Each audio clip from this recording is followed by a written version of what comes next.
നമസ്കാരം. വാർത്താസന്ധിയിലേക്ക് വിശദമായി. കൊടകര കുഴൽപ്പണക്കേസിൽ കുറ്റപത്രം സമർപ്പിച്ച ഇഡി തിരഞ്ഞെടുപ്പ് പ്രചാരണത്തിനായി പണം എത്തിച്ചത് BJPക്കല്ല എന്നാണ് എൻഫോഴ്സ്മെന്റ് ഡയറക്ടറേറ്റിന്റെ കണ്ടെത്തൽ. കേസിൽ പോലീസിന്റെ കണ്ടെത്തൽ തള്ളി. ആകെ 23 പ്രതികളാണുള്ളത്.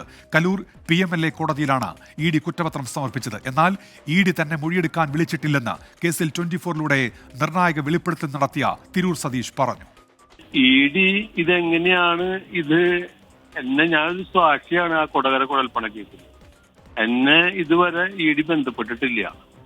ആരിനൊക്കെയാണോ ഇഡി ബന്ധപ്പെട്ടതെന്നുള്ള കാര്യം എനിക്കറിയില്ല. പിന്നെ എങ്ങനെയാണ് ഇത് അല്ലാന്ന് പറയാനായിട്ട് ഇഡിക്ക് ഉൾവിളി ഉണ്ടായെന്ന് എനിക്കറിയുന്നില്ല. കള്ളപ്പണ ഇടപാടുകളെക്കുറിച്ച് അന്വേഷിക്കേണ്ട ഏജൻസിയുടെ രാഷ്ട്രീയ ദാസ്യവേലയാണ് വെളിവായതെന്ന് CPIM തൃശൂർ ജില്ലാ സെക്രട്ടറി KV അബ്ദുൽ ഖാദർ പ്രതികരിച്ചു. വിവരങ്ങളുമായി ശ്രീകാന്ത് ഇപ്പോൾ ചേരുന്നുണ്ട്. ശ്രീകാന്ത്, എന്തൊക്കെയാണ് വിവരങ്ങൾ?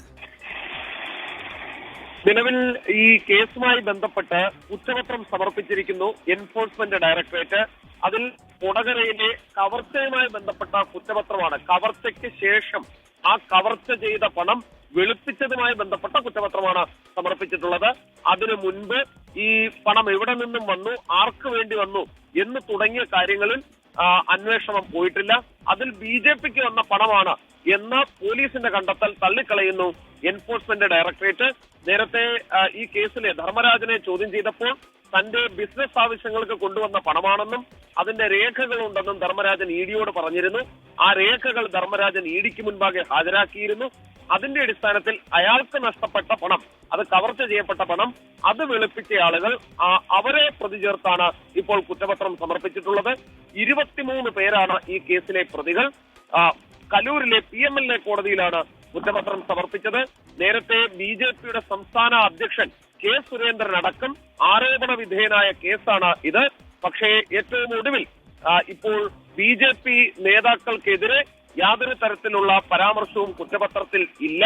ഒരു ഘട്ടത്തിൽ പോലും BJP നേതാക്കളെ ചോദ്യം ചെയ്യൽ നീടി വിളിച്ചിട്ടില്ല. കാരണം ഈ പണം കൊണ്ടുവന്നത് ബിസിനസ് ആവശ്യങ്ങൾക്കാണ് എന്ന് ധർമ്മരാജൻ രേഖാമൂലം ഇഡിക്ക് മുൻപാകെ അറിയിച്ചിരുന്നു. അതിന്റെ അടിസ്ഥാനത്തിൽ കവർച്ച ചെയ്യപ്പെട്ട പണം, അത് വെളുപ്പിച്ച ആളുകൾ, അതുമായി ബന്ധപ്പെട്ട അന്വേഷണമാണ് നടന്നത്. ശരി, S. ശ്രീകാന്താണ് വിവരങ്ങൾ നൽകിയത്. കേരളത്തിന് എയിംസ് നൽകുന്നതിൽ തടസ്സങ്ങൾ ഇല്ലെന്ന് കേന്ദ്ര ആരോഗ്യമന്ത്രി JP നഡ്ഡ രാജ്യസഭയിൽ പറഞ്ഞു. പരിഗണനാക്രമത്തിൽ എയിംസ് അനുവദിച്ചു വരികയാണ്. കേരളത്തിന് എയിംസ് അനുവദിക്കാൻ എന്താണ് തടസ്സമെന്നും എപ്പോൾ അനുവദിക്കും എന്നുമുള്ള CPI അംഗം P. സന്തോഷ് കുമാർ MPയുടെ ചോദ്യത്തിനാണ് കേന്ദ്രമന്ത്രിയുടെ മറുപടി. എന്നാൽ എയിംസ് എപ്പോൾ അനുവദിക്കുമെന്ന കാര്യത്തിൽ ആരോഗ്യമന്ത്രി മറുപടി നൽകിയില്ല. പരിഗണനാക്രമം അനുസരിച്ച് അനുവദിക്കും എന്ന മന്ത്രിയുടെ വിശദീകരണത്തിൽ ഇടത് MPമാർ പ്രതിഷേധിച്ചു. കേരളത്തോട് തുടരുന്നത് അനീതിയെന്ന് A. റഹീം MP കുറ്റപ്പെടുത്തി. കേരളത്തിൽ നിന്നുള്ള അംഗങ്ങളെ ചായ സൽക്കാരത്തിന് വിളിക്കൂ എന്ന് JP നഡ്ഡയോട് സഭാധ്യക്ഷൻ ജഗ്ദീപ് ധൻഖർ നിർദ്ദേശിച്ചു. ചായ സൽക്കാരമല്ല, എയിംസ് ആണ് വേണ്ടത് എന്ന് P. സന്തോഷ് കുമാർ മറുപടി നൽകി. സംസ്ഥാനത്ത് 131 പൊതുമേഖലാ സ്ഥാപനങ്ങളിൽ 77 നഷ്ടത്തിലെന്ന് വീണ്ടും CAG. ലാഭകരമല്ലാത്ത സ്ഥാപനങ്ങൾ അടച്ചുപൂട്ടണം എന്നാണ് ശുപാർശ. KMLൽ ക്രമക്കേടുണ്ടെന്നും KSRTC കണക്കുകൾ നൽകുന്നില്ലെന്നും റിപ്പോർട്ടിൽ പറയുന്നുണ്ട്. നഷ്ടത്തിലുള്ള പൊതുമേഖലാ സ്ഥാപനങ്ങളിൽ സ്വകാര്യ പങ്കാളിത്തമാകാമെന്നാണ് മുഖ്യമന്ത്രി അവതരിപ്പിച്ച നവകേരളത്തിനുള്ള പുതുവഴി നയരേഖയിൽ പറയുന്നത്. പിന്നാലെയാണ് പൊതുമേഖലാ സ്ഥാപനങ്ങൾക്കുണ്ടാകുന്ന നഷ്ടക്കണക്ക് CAG നിരത്തിയത്. സംസ്ഥാനത്താകെ 131 പൊതുമേഖലാ സ്ഥാപനങ്ങളിൽ 77 എണ്ണമാണ് നഷ്ടത്തിലോടുന്നത്. ആകെ നഷ്ടം കണക്കാക്കുന്നത് 18,026 കോടി രൂപയാണ്. 2020 മുതൽ 23 വരെയുള്ള രേഖകൾ പരിശോധിച്ചാണ് CAGയുടെ നിരീക്ഷണം. 18 സ്ഥാപനങ്ങൾ അടച്ചുപൂട്ടലിന്റെ വിവിധ ഘട്ടങ്ങളിലാണ്. ഇവയുടെ അടച്ചുപൂട്ടൽ നടപടികൾ സർക്കാർ തുടങ്ങണമെന്ന് CAG ശുപാർശ ചെയ്യുന്നു. 58 സ്ഥാപനങ്ങൾ ലാഭത്തിൽ പ്രവർത്തിക്കുന്നവയാണെന്നും റിപ്പോർട്ടിലുണ്ട്. കൂടുതൽ ജീവനക്കാരുള്ള പൊതുമേഖലാ സ്ഥാപനമായ KSRTCയിൽ ഓഡിറ്റിനായി അക്കൗണ്ട് വിവരങ്ങൾ പോലും ലഭ്യമായില്ല എന്നും വിമർശനമുണ്ട്. 2016 ശേഷമുള്ള ഒരു ഓഡിറ്റ് രേഖയും KSRTCയിൽ ലഭ്യമല്ല. KMLൽ അസംസ്കൃത വസ്തുക്കൾ വാങ്ങാൻ അർഹതയില്ലാത്തവർക്ക് കരാർ നൽകിയതിലൂടെ 23,17,00,000 രൂപ നഷ്ടമുണ്ടായെന്നും ഓഡിറ്റിൽ കണ്ടെത്തി. പൊതു ടെൻഡർ നിർബന്ധമാക്കണമെന്നും CAG നിർദ്ദേശിക്കുന്നു. 24 തിരുവനന്തപുരം. ജലവിഭവ വകുപ്പിന് കീഴിലുള്ള അണക്കെട്ടുകൾക്ക് ചുറ്റും കെട്ടിട നിർമ്മാണങ്ങൾക്ക് നിയന്ത്രണം ഏർപ്പെടുത്തിയ ബഫർ സോൺ ഉത്തരവ് സർക്കാർ പിൻവലിക്കും. നിയമസഭയിൽ പ്രതിപക്ഷം അടിയന്തര പ്രമേയമായി ഉന്നയിച്ച വിഷയത്തിലാണ് മന്ത്രി റോഷി അഗസ്റ്റിന്റെ ഉറപ്പ്. സർക്കാർ നിലപാട് പ്രതിപക്ഷം സ്വാഗതം ചെയ്തു. അടിയന്തര പ്രമേയത്തെ തുടർന്ന് സർക്കാർ ഉത്തരവ് റദ്ദാക്കുന്നത് നിയമസഭാ ചരിത്രത്തിൽ ആദ്യമാണ്. അണക്കെട്ടുകളുടെ ജലനിരപ്പിൽ നിന്നും കരയുടെ ഭാഗത്തേക്ക് 20 മീറ്റർ വരെയുള്ള പ്രദേശം ബഫർ സോണായി പ്രഖ്യാപിച്ചു. ഇതിനു പുറത്തുള്ള 100 മീറ്റർ ചുറ്റളവിൽ നിർമ്മാണത്തിന് ജലസേചന വകുപ്പ് എക്സിക്യൂട്ടീവ് എഞ്ചിനീയറുടെ NOC നിർബന്ധമാക്കി. ഇതായിരുന്നു കഴിഞ്ഞ വർഷം ഡിസംബർ 26-ന് ജലവിഭവ വകുപ്പ് ഇറക്കിയ ഉത്തരവ്. ഈ ഉത്തരവായിരുന്നു അടിയന്തര പ്രമേയ നോട്ടീസിന് ആധാരം. ജനങ്ങളുടെ ആശങ്ക പരിഗണിച്ച് ഉത്തരവ് പിൻവലിക്കുമെന്ന് അടിയന്തര പ്രമേയ നോട്ടീസിന് മന്ത്രി റോഷി അഗസ്റ്റിൻ സഭയിൽ മറുപടി നൽകി. ജനങ്ങളിൽ ഒരാശങ്ക നിലനിൽക്കുന്നു എന്ന് ബോധ്യപ്പെട്ട സാഹചര്യത്തിൽ ഇത്തരം വിഷയങ്ങളോട് യോജിപ്പ് പ്രകടിപ്പിക്കാൻ ബുദ്ധിമുട്ടുണ്ടാകുന്ന ഒരു പശ്ചാത്തല നിലയിലുണ്ടെന്ന് പൊതുവിൽ ഞങ്ങൾ മനസ്സിലാക്കുകയും ചെയ്തു, ഗവൺമെന്റ് ചർച്ച ചെയ്യുകയും ചെയ്തു. അതിന്റെ പശ്ചാത്തലത്തിൽ ഈ 26/12 ഉത്തരവ് അത് അന്തിമമായി പരിഗണിക്കേണ്ടതില്ല. ചില മാറ്റങ്ങളും ജനങ്ങൾക്ക് ബുദ്ധിമുട്ടില്ലാതെയും ആ ഉത്തരവ് മാറ്റി എന്ന് പറഞ്ഞാൽ അതിൻ്റെ അർത്ഥം അതിൻ്റെ സ്പിരിറ്റ് ഉൾക്കൊണ്ടുകൊണ്ട് തന്നെ ജനങ്ങൾക്ക് ആശങ്കയില്ലാത്ത വിധത്തിൽ അത് മോഡിഫൈ ചെയ്യും. അടിയന്തര പ്രമേയ നോട്ടീസിനു പിന്നാലെ സർക്കാരിന്റെ ഒരു ഉത്തരവ് പിൻവലിക്കുന്നത് സഭയിൽ അപൂർവമാണ്. ജലസേചന വകുപ്പിലെ ഉദ്യോഗസ്ഥർ ഉത്തരവിനെ ദുരുപയോഗം ചെയ്യുന്നുവെന്നായിരുന്നു പ്രമേയത്തിന് നോട്ടീസ് നൽകിയ മോൻസ് ജോസഫിന്റെ ആരോപണം. 26/12 ഉത്തരവ് ഒരു ആശങ്കയ്ക്കിടയില്ലാത്ത വിധത്തിൽ അത് തിരുത്തുമെന്നും അതിനാവശ്യമായ മാറ്റങ്ങൾ വരുത്തുമെന്നും പറഞ്ഞതിനെ ഞാൻ ആദ്യം തന്നെ സ്വാഗതം ചെയ്യും. ഇക്കാര്യങ്ങൾ ബഹുമാനപ്പെട്ട മിനിസ്റ്റർ പരിശോധിക്കും, ദോഷമില്ലാതെ ആ കാര്യങ്ങൾക്ക് തീർപ്പുണ്ടാവും എന്ന് പറഞ്ഞെങ്കിലും ഇപ്പോൾ ഇറിഗേഷൻ ഡിപ്പാർട്ട്മെന്റിലെ ഉദ്യോഗസ്ഥർ ഇത് വെച്ച് കൊലവിളി ആരംഭിച്ചിരിക്കുകയാണ്. ഇതുവരെ ഇല്ലാത്ത പ്രശ്നമാണ് പുതിയ ഉത്തരവിലൂടെ സർക്കാർ ഉണ്ടാക്കിയതെന്ന് പ്രതിപക്ഷ നേതാവ് VD സതീശൻ കുറ്റപ്പെടുത്തി. ഉത്തരവ് പിൻവലിക്കാമെന്ന് സർക്കാർ ഉറപ്പു നൽകിയതോടെ പ്രതിപക്ഷം വാക്കൌട്ട് നടത്തിയില്ല. 24 തിരുവനന്തപുരം. കോഴിക്കോട് വിലങ്ങാട് ഉരുൾപൊട്ടൽ ദുരന്തബാധിതന് കെട്ടിട നികുതി അടയ്ക്കാൻ പഞ്ചായത്തിന്റെ നോട്ടീസ്. വീടും ഭൂമി നഷ്ടമായ മഞ്ഞച്ചിളി സ്വദേശി സോണിക്കാണ് നോട്ടീസ് ലഭിച്ചത്.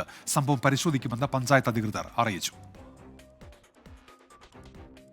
കഴിഞ്ഞ വർഷമുണ്ടായ ഉരുൾപൊട്ടലിൽ വിലങ്ങാട് മഞ്ഞച്ചീളി സ്വദേശിയായ സോണിക്ക് വീടും പുരയിടവുമെല്ലാം പൂർണ്ണമായും നഷ്ടമായിരുന്നു.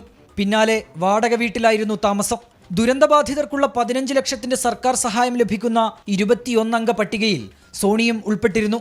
അതിനിടെ ഇന്ന് രാവിലെയോടെയാണ് കെട്ടിട നികുതി അടയ്ക്കണമെന്നാവശ്യപ്പെട്ടുള്ള വാണിമേൽ പഞ്ചായത്തിന്റെ ഡിമാൻഡ് നോട്ടീസ് സോണിക്ക് ലഭിച്ചത്. നോട്ടീസ് കൈപ്പറ്റി 15 ദിവസത്തിനകം നികുതി അടയ്ക്കണമെന്നാണ് ആവശ്യം. അതേസമയം നികുതി ഒഴിവാക്കണമെന്നാവശ്യപ്പെട്ടുള്ള അപേക്ഷ നൽകാൻ ദുരന്തബാധിതരോട് ആവശ്യപ്പെട്ടിട്ടുണ്ടെന്ന് പഞ്ചായത്ത് അധികൃതർ പറയുന്നു. ഈ അപേക്ഷ നൽകാത്തതിനാലാകാം സോണിക്ക് നോട്ടീസ് ലഭിച്ചതെന്നുമാണ് വിശദീകരണം. ഇപ്പോൾ നോട്ടീസ് ലഭിച്ചവരുടെ കാര്യം വിശദമായി പരിശോധിക്കുമെന്നും പഞ്ചായത്ത് അറിയിച്ചു. 24 കോഴിക്കോട്. സംസ്ഥാനത്ത് ഇനി മുതൽ സ്വകാര്യ സർവകലാശാലകളും സ്വകാര്യ സർവകലാശാല ബിൽ നിയമസഭ പാസാക്കി.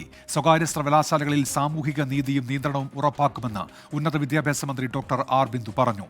ഇടത് നയംമാറ്റത്തിന്റെ വിളംബരമെന്ന് പ്രതിപക്ഷ നേതാവ് VD സതീശൻ. ബില്ല് പൂർണ്ണമായും തള്ളണമെന്ന് ആവശ്യപ്പെട്ട ഏക MLA KK രമയാണ്. സ്വകാര്യ സർവകലാശാലകൾ അങ്ങനെ യാഥാർത്ഥ്യമാകുന്നു. 1392 ഭേദഗതി നിർദ്ദേശങ്ങൾ ഉയർന്ന ബില്ല് 2ാം ദിവസമാണ് സഭയിൽ പാസ്സായത്.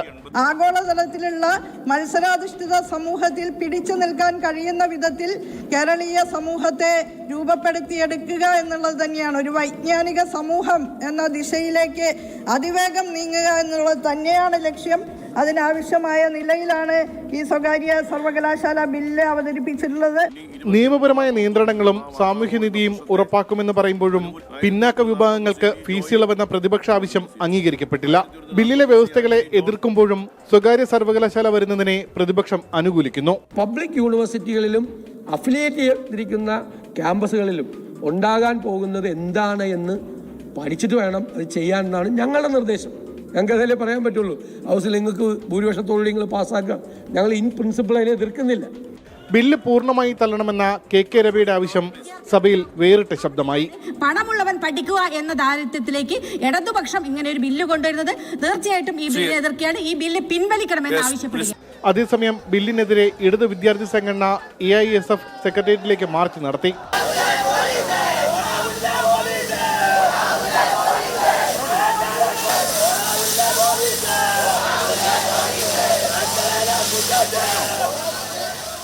ഇനി ഗവർണറുടെ അംഗീകാരം കൂടി ലഭിച്ചാൽ ബില്ല് നിയമമായി നിലവിൽ വരും.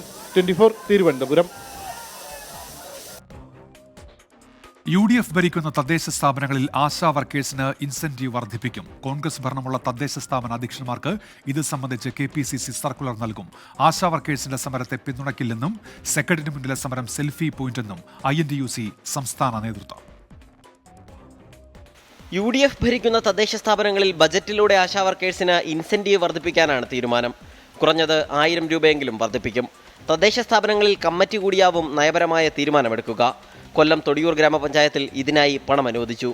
അതേസമയം സെക്രട്ടേറിയറ്റ് പടിക്കലെ ആശാ വർക്കേഴ്സിന്റെ സമരത്തെ INTUC വീണ്ടും തള്ളി. SUCIയുടെ ബോർഡ് വെച്ച് കറുപ്പും ചുമപ്പും അക്ഷരമുള്ള ബോർഡ്. ഓരോ സംഘടനയ്ക്കും അവരുടെ സിമ്പലുണ്ട്, അവരുടെ ഫ്ലാഗുണ്ട്, അവരുടെ പ്രത്യയശാസ്ത്രമുണ്ട്, അവരുടെ നടപടിക്രമങ്ങളുണ്ട്. അതിനൊന്നും നമ്മൾ എതിർക്കുന്നില്ല. പക്ഷേ അങ്ങനെ ആ ബോർഡ് വെച്ച് സമരം ചെയ്യുന്നിടത്ത് INTUC പോലുള്ള സംഘടന വഴിയാധാരമായി അങ്ങ് കയറി ചെല്ലണം എന്ന് പറയുന്നത് എന്തിന്റെ അടിസ്ഥാനത്തിലാണ് ഈ പറയുന്നതെന്ന് എനിക്ക് മനസ്സിലാവുന്നില്ല.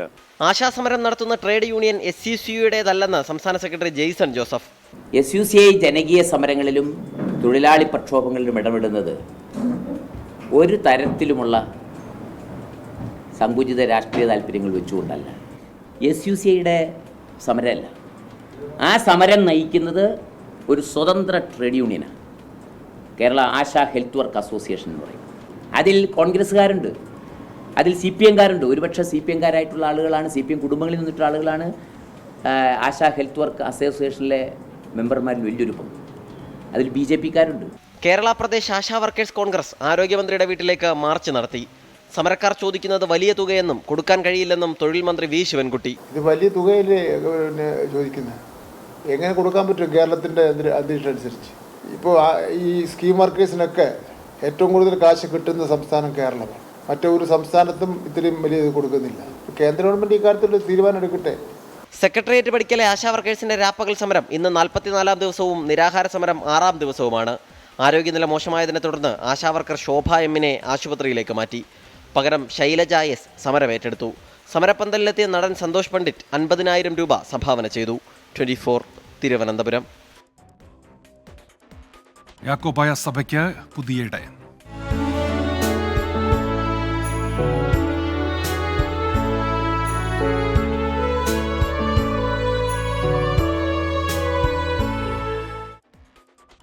യാക്കോബായ സഭയുടെ പുതിയ കാതോലിക്കയായി ഡോക്ടർ ജോസഫ് മാർ ഗ്രിഗോറിയോസ് ചുമതലയേൽക്കും. ബെയ്റൂത്തിലെ സെന്റ് മേരീസ് കത്തീഡ്രൽ പള്ളിയിൽ ഇന്ത്യൻ സമയം രാത്രി 8:30 വാഴിക്കൽ ചടങ്ങുകൾ. വിവിധ ക്രൈസ്തവ സഭകളുടെ അധ്യക്ഷന്മാരും മെത്രാപ്പൊലീത്തമാരും പങ്കെടുക്കും. വിവരങ്ങളുമായി ഇപ്പോൾ ബെയ്റൂത്തിൽ നിന്ന് ഗീസ് പീറ്റർ തത്സമയം വിവരങ്ങളുമായി ചേരുന്നുണ്ട്. ഗീസ്, ചടങ്ങുകൾ നടക്കാൻ പോകുന്നു, എന്തൊക്കെയാണ് വിവരങ്ങൾ ഗീസ്?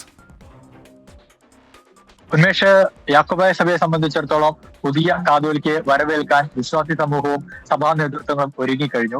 അല്പസമയത്തിനകം, അതായത് ഏകദേശം 2 മണിക്കൂറിന്റെ കാത്തിരിപ്പുകൾ മാത്രമാണ് ഇനി ഈ വാഴിക്കൽ ചടങ്ങായിട്ടുള്ളത്. ഇന്ന് വചനിപ്പ് പെരുന്നാളാണ്. ഇന്ന് രാവിലെ പാത്രിയർക്കീസ് ബാവയ്ക്കൊപ്പം നമുക്ക് പിന്നിൽ കാണുന്ന ഈ അച്ചാനയിലെ സെന്റ് മേരീസ് കത്തീഡ്രൽ, ഈ പള്ളിയിൽ വെച്ചാണ് വാഴിക്കൽ ചടങ്ങുകൾ നടക്കുക. ആ പള്ളിക്കകത്ത് ഇപ്പോൾ ഒരുക്കങ്ങൾ എല്ലാം തന്നെ അന്തിമഘട്ടത്തിലേക്ക് എത്തി നിൽക്കുകയാണ്. ഒപ്പം ഈ പള്ളിയിൽ രാവിലെ നടന്ന കുർബാനയിൽ പാത്രിയർക്കീസ് ബാവ മുഖ്യ കാർമ്മികത്വം വഹിച്ചപ്പോൾ സഹകാർമ്മികരായി ഗ്രിഗോറിയസ് മെത്രാപ്പൊലീത്തയാണ്, അതായത് നിയുക്ത കാതോലിക്കയാണ് സഹകാർമ്മികരായി ഉണ്ടായിരുന്നത്. ഒപ്പം യാക്കോബായ സഭയുടെയും ഒപ്പം തന്നെ മറ്റ് സഭകളുടെയും ക്രൈസ്തവ സഭകളുടെയും അധ്യക്ഷന്മാരും മെത്രാപ്പൊലീത്തമാരും പ്രതിനിധികളും രാവിലത്തെ കുർബാനയിൽ പങ്കെടുത്തു. എന്തുതന്നെയായാലും വലിയ ആത്മവിശ്വാസവും വലിയ ചരിത്ര മുഹൂർത്തത്തിലൂടെ യാക്കോബായ സഭ കടന്നു പോകുമ്പോൾ പള്ളിത്തർക്കത്തിൽ അടക്കമുള്ള കാര്യങ്ങളിൽ പുതിയ നേതൃത്വത്തിന്, പുതിയ കാതോലിക്കയ്ക്ക് ഒരു നിലപാട് സ്വീകരിക്കുവാൻ കഴിയും. അതിലൂടെ മലങ്കരയിൽ സമാധാനം പുനഃസ്ഥാപിക്കാൻ കഴിയുമെന്ന പ്രതീക്ഷയുണ്ട്. ഒപ്പം തന്നെ ഈ പ്രതീക്ഷ പാത്രിയർക്കീസ് ബാവ ഇഗ്നാത്യോസ് അപ്രേം രണ്ടാമനും ഇന്നലെ 24 പങ്കുവച്ചിരുന്നു. കാരണം ഗ്രിഗോറിയോസ് ഈ ഒരു സ്ഥാനത്തേക്ക് വരുമ്പോൾ അത് തനിക്ക് ആത്മീയമായ ഉണർവ്, സന്തോഷം നൽകുന്നതാണ് എന്ന് പാത്രിയർക്കീസ് ബാവ തന്നെ ഇന്നലെ 24 വ്യക്തമാക്കിയതാണ്. എന്തു തന്നെയായാലും അല്പസമയത്തിനകം തന്നെ ചടങ്ങുകൾ ആരംഭിക്കുമ്പോൾ ഇതിനോടകം തന്നെ എല്ലാവരും, ക്രൈസ്തവ മതമേലധ്യക്ഷന്മാർ എല്ലാവരും തന്നെ ഇവിടെ എത്തിച്ചേർന്നിട്ടുണ്ട്. അല്പസമയത്തിനകം തന്നെ മന്ത്രി P രാജീവും ഒപ്പം തന്നെ കേന്ദ്ര സംഘത്തെ നയിക്കുന്ന V മുരളീധരനും അല്പസമയത്തിനകം തന്നെ എത്തിച്ചേരും. ഏകദേശം അരമണിക്കൂർ മാത്രമാണ് അവർ ബെയ്റൂട്ടിൽ നിന്ന് പുറപ്പെട്ടിട്ടുണ്ട്. അല്പസമയത്തിനകം ഇവിടെ എത്തിച്ചേരും.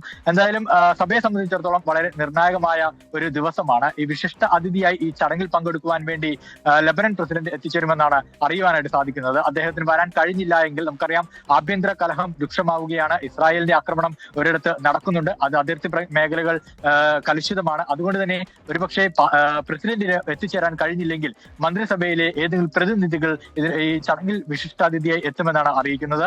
ഈ ഏകദേശം 2 മണിക്കൂർ ദൈർഘ്യമുള്ള ചടങ്ങാണ് നടക്കുന്നത്. അതിൽ പങ്കെടുക്കുക. അതിനുശേഷം പൊതുസമ്മേളനമുണ്ട്. ഈ പൊതുസമ്മേളനത്തിലായിരിക്കും കേന്ദ്ര സംസ്ഥാന സർക്കാരുകളുടെ പ്രതിനിധികൾ നിയുക്ത ബാവയെ കാതോലിക്ക ബാവയായി വാഴിക്കപ്പെടുന്ന ജോസഫ് ബസേലിയോസ് ബാവയ്ക്ക് അനുമോദനവും ആശംസകളും അർപ്പിക്കുക.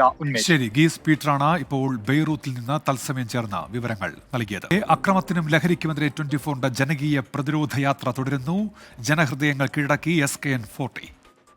VPS Lakeshore presents SKN40, presented by VPS Lakeshore, co-presented by Lulu Group India, Ujala Fabric Conditioner, co-powered by MyG Future, Xylem Learning App, Indian Institute of Commerce, Lakshya, celebrating partners, Joya Lucas, Jain deemed to be University Kochi, VKC Dibon, Swayamvara Silks, NIMS, a unit of NI Educational Trust, MGM Educational Institutions, Medimix, Benny's Royal Tours Private Limited, Rich Max Finvest, G-Tech Computer Education, Milma, New Rajasthan Marbles.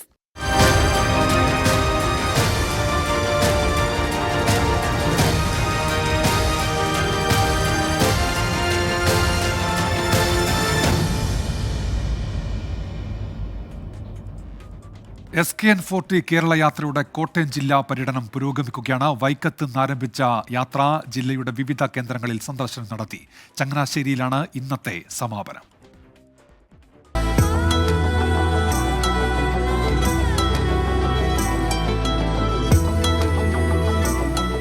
ചരിത്രമുറങ്ങുന്ന വൈക്കത്തിന്റെ മണ്ണിൽ നിന്നായിരുന്നു SKN40 Kerala യാത്രയുടെ കോട്ടയം ജില്ലാ പര്യടനത്തിന്റെ തുടക്കം.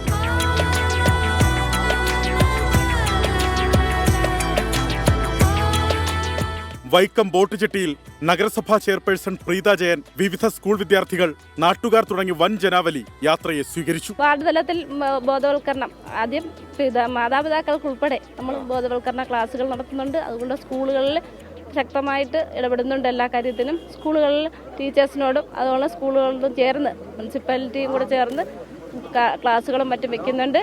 കേരള ചരിത്രത്തിലെ ഐതിഹാസിക സഹന സമരമായ വൈക്കം സത്യാഗ്രഹത്തിന്റെ ഓർമ്മകളിൽ വൈക്കം മഹാദേവ ക്ഷേത്രത്തിനു മുന്നിലും യാത്രയ്ക്ക് സ്വീകരണം.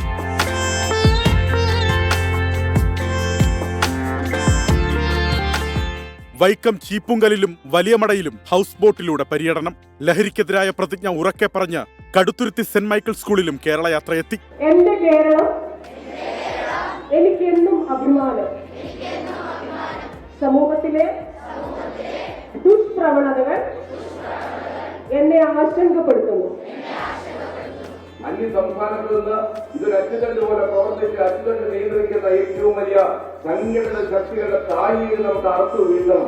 വിദേശ നാടുകളിൽ നിന്ന് കേരളത്തിന്റെ മുകളിൽ ഒരു ഡെമോക്രസിയുടെ വാട് പോലെ നോക്കിക്കിടക്കുന്ന ഈ FDMയുടെ വെല്ലുവിളി എന്നേക്കുമായി ഇല്ലാതെയാകണം. വൈകുന്നേരം ചങ്ങനാശ്ശേരിയിൽ സമാപന സമ്മേളനം നടക്കും. 24 കോട്ടയം. കൊല്ലം കല്ലുംതാഴത്ത് ലഹരി പരിശോധനയ്ക്കിടെ എക്സൈസ് ഇൻസ്പെക്ടറെ കാറിടിപ്പിച്ച് അപായപ്പെടുത്താൻ ശ്രമം. എൻഫോഴ്സ്മെന്റ് ആൻഡ് നർക്കോട്ടിക് ഇൻസ്പെക്ടർ ദിലീപിനെയാണ് അപായപ്പെടുത്താൻ ശ്രമിച്ചത്. പാലക്കാട് വടക്കഞ്ചേരിയിൽ ലഹരി വിൽപ്പന തടയാൻ ശ്രമിക്കുന്നതിനിടെ പോലീസുകാരനെ കാറിടിച്ച് കൊലപ്പെടുത്താൻ ശ്രമമുണ്ടായി. മലപ്പുറം എടപ്പാളിൽ യുവാവിനെ ലഹരി സംഘം തട്ടിക്കൊണ്ടുപോയി മർദ്ദിച്ചു.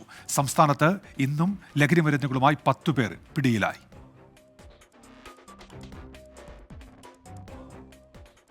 വയനാട്ടിൽ ആരോഗ്യവകുപ്പിന്റെ അനുമതിയില്ലാതെ ആദിവാസി മേഖലയിൽ അനധികൃത മനുഷ്യ പരീക്ഷണ നീക്കം. മാനന്തവാടി മേഖലയിലെ ആദിവാസി ഊരുകളിലാണ് ആർത്തവ ആരോഗ്യ കിറ്റുകൾ പരീക്ഷിക്കുന്നത്. അമേരിക്ക ആസ്ഥാനമായ ബയോമെഡിക്കൽ ലാബാണ് തലപ്പുഴ സർക്കാർ എഞ്ചിനീയറിംഗ് കോളേജിന്റെ സഹായത്തോടെ പരീക്ഷണ നീക്കം നടത്തിയത്. സംഭവത്തെക്കുറിച്ച് അന്വേഷണം നടത്താൻ ആരോഗ്യമന്ത്രി വീണ ജോർജ് ഉത്തരവിട്ടു. 24 ബിഗ് ഇമ്പാക്ട്. കഴിഞ്ഞ 20-നാണ് വയനാട് സർക്കാർ എഞ്ചിനീയറിംഗ് കോളേജിൽ ഉദ്യമ എന്ന പേരിൽ ത്രിദിന സെമിനാർ നടത്തിയത്. സ്മാർട്ട് ട്രൈബൽ ഡെവലപ്മെന്റ് എന്ന വിഷയത്തിലൂന്നി USA-യിലെ ബത്ലഹേം സ്വദേശി ഡോക്ടർ ധ്രുവ് ശേഷാദ്രിയാണ് സെമിനാറിൽ പങ്കെടുത്തത്. ശേഷാദ്രി ലാബ് വികസിപ്പിച്ചെടുത്ത ആർത്തവ ആരോഗ്യ ഉപകരണത്തിന്റെ പരീക്ഷണമായിരുന്നു ലക്ഷ്യം.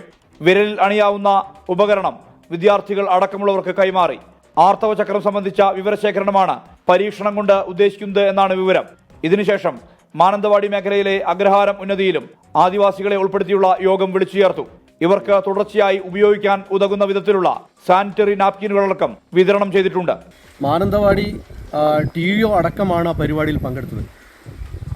പട്ടികജാതി പട്ടികവർഗ വികസന വകുപ്പ് മന്ത്രിയുടെ മണ്ഡലത്തിലാണ് സാധാരണക്കാരായ ആദിവാസി വിഭാഗങ്ങളിലെ ആളുകൾക്ക് അവരെ ഗിനിപ്പന്നികളാക്കുന്ന രീതിയിൽ, അതായത് ബഹുരാഷ്ട്ര കുത്തക കമ്പനികൾക്ക് വേണ്ടി പരീക്ഷണ വസ്തുവാക്കുന്ന രീതിയിലാണ് ഇത്തരത്തിലൊരു ഡിവൈസ് വിതരണം ചെയ്തിട്ടുള്ളത്.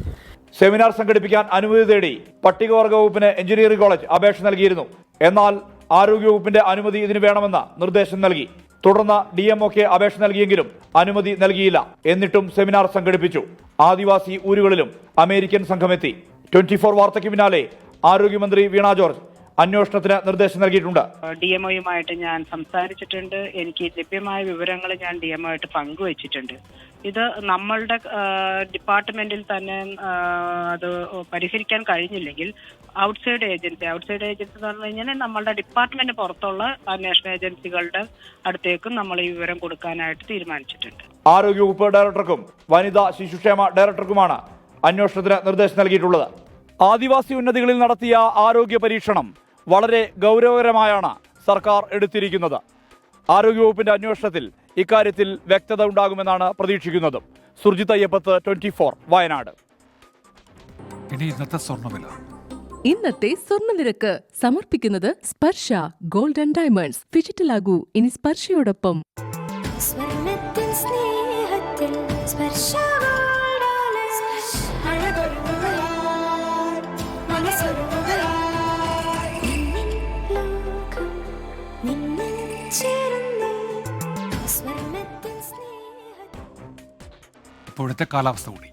ഇപ്പോഴത്തെ കാലാവസ്ഥ സമർപ്പിക്കുന്നത് Berger paints 100 years of trust.